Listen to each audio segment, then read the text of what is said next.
Kung hindi lang daw po siya mahulog, sasama siya sa nandito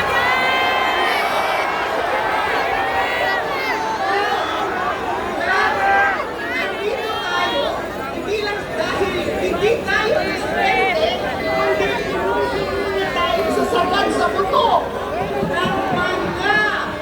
ng mga nagiging buwaya at demonyo.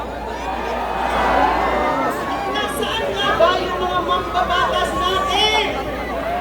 Wala sila dito.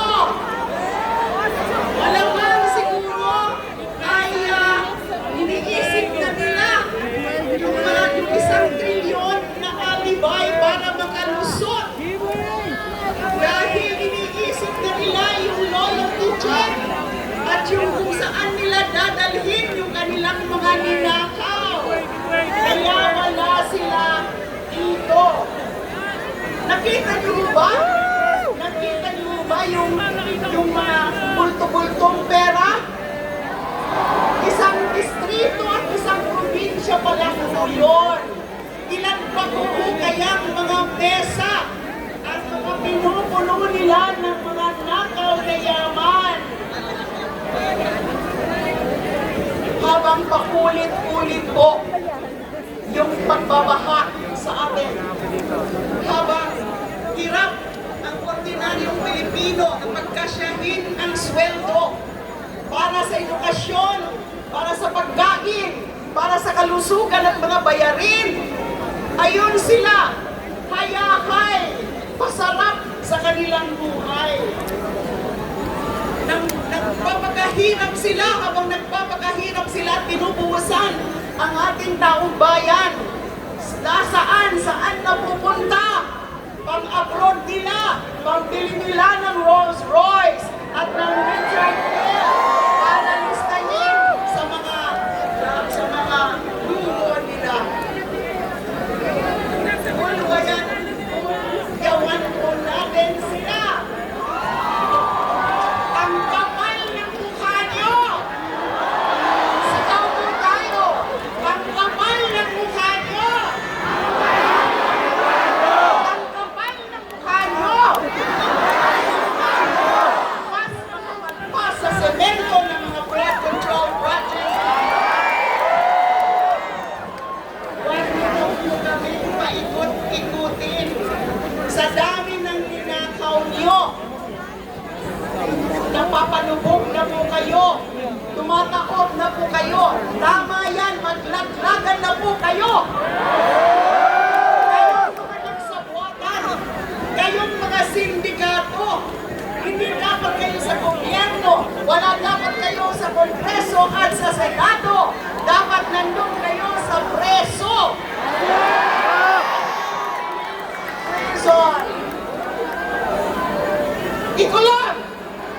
Ikulong sila! Silang lahat! Walang sasantuhin. Huhuba ang baha, pero hindi dapat huhuba ang ating galit. Kasama ang sambayanan, lalo na ang kabataan, ay bahain natin sila ng mga kilos at panawagan. Bahain natin sila ng mga kaso hanggat hindi makulong yung mga lahat na kasabwat dito sa malakihan scam na to. The biggest corruption scandal ever in Philippine history na nagpistulan manilang yung bigat na pole scam na ating pinag-investigahan noon.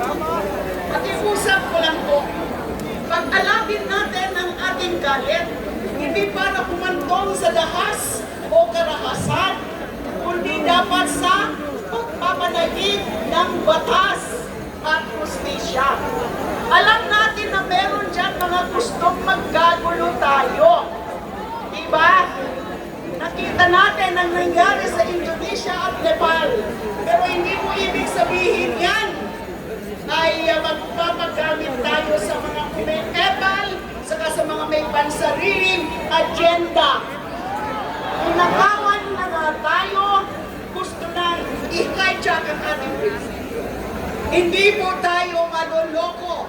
Isa na dyan si Sara Duterte. Kaya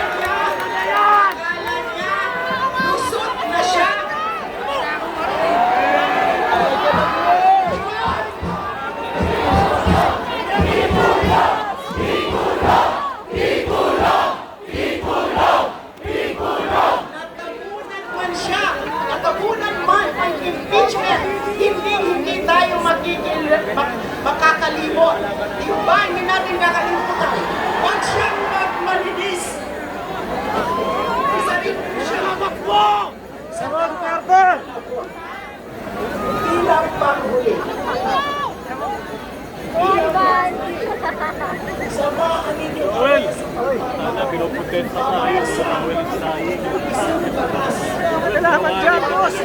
Ikaw kami nilagay ba? Commission against infrastructure and corruption. Sa lawak at lalim ng mga korupsyon na yan, hindi umubra ang mga mababaw at mga tinitingin pagiging istiga. Kailangan may ipin, kailangan tunay na independent.